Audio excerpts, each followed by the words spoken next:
ナの日本語第1課သင်ခန်းစာ1နဲ့ဆိုင်သောဝေါ်ဟာရများ私ကျွန်တော်ကျွန်မကျွန်ုပ်အနာတာသင်ခမညာရှင်အာနိုဟီတိုဟိုလူအာနိုခတာဆိုတာကအာနိုဟီတိုဤယဉ်ကျေးတဲ့အတုံးအနှုံ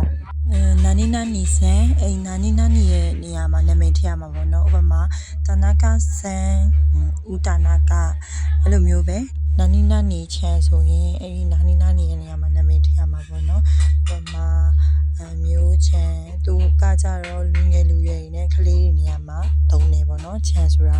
တော့နာနီနာနီချင်းကကြတော့နာနီနာနီလူမျိုးပေါ့နော်ဥပမာမြန်မာချင်းဆိုရင်မြန်မာလူမျိုးကြနောက်တစ်ခုကကြတော့ပထမတစ်လုံးကစန်စေ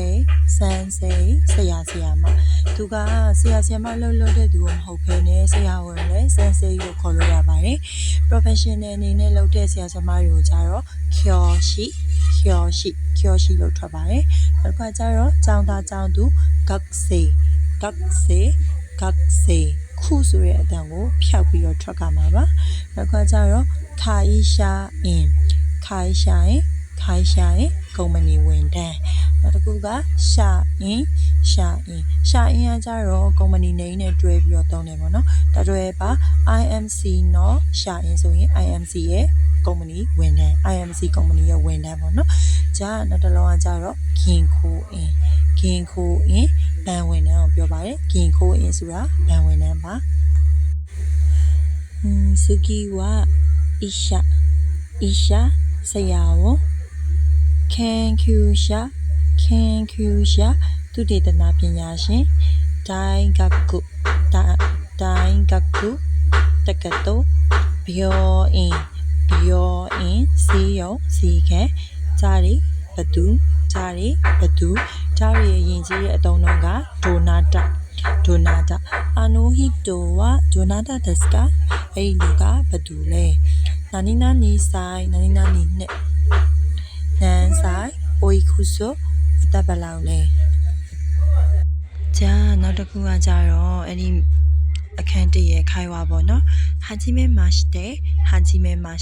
တွေ့ရတာဝန်တာပါတယ်နာနီခါရာခိမရှ်တာ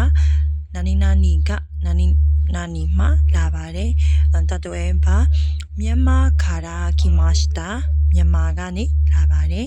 ဒိုဆိုယောရရှိခုအနေကိုရှိမတ်ကျေးဇူးပြု၍ရင်းနှီးဆက်ဆံပါလို့တောင်းဆိုပါရစေရင်းနှီးရှိချင်ပါတယ်မိတ်ဆက်တဲ့အခါမှာအဆုံးသတ်စကားပေါ့နော်ဟိုင်းနောက်တစ်ခုကကြတော့ရှိစရိတ်ဒက်ငါတစိမ့်လောက်တစ်ဖက်သူရဲ့ကိုကြီးကိုထားချက်လက်တွေကိုမေးတဲ့အခါမှာဝတရှိတို့ကရှိစရိတ်ဒက်ငါဆိုပြီးတော့အရင်ဆုံးစကားတမ်းရမယ်ပေါ့နော်ပြီးနာမည်ဘယ်လိုခေါ်ပါလဲဆိုရင်အိုနာမာအေဝကိုချီရာဝနာနီစန်တက်ဒီဘက်ကတော့ဘယ်သူဖြစ်ပါတယ်ပေါ့တတွဲပါကိုချီရာဝမီရာစန်တက်ဒီဘက်ကတော့မီရာစန်ပါအဲ့လိုမျိုးပြောတဲ့အခါမှာသုံးပါတယ်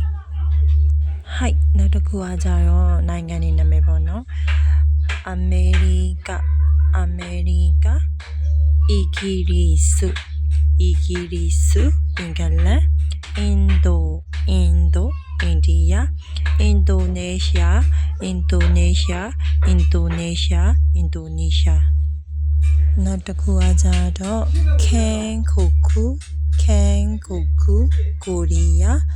ထိုင်းယူရေယာချူဂခုတရုတ်ဒိုイツဂျာမနီနောက်ဆုံးတစ်ခုကနီဟွန်ဂျပန်ဘရာဇီးနီဟွန်ဂျပန်ဘရာဇီးはい皆様最後まで見てくれてありがとうバイバイ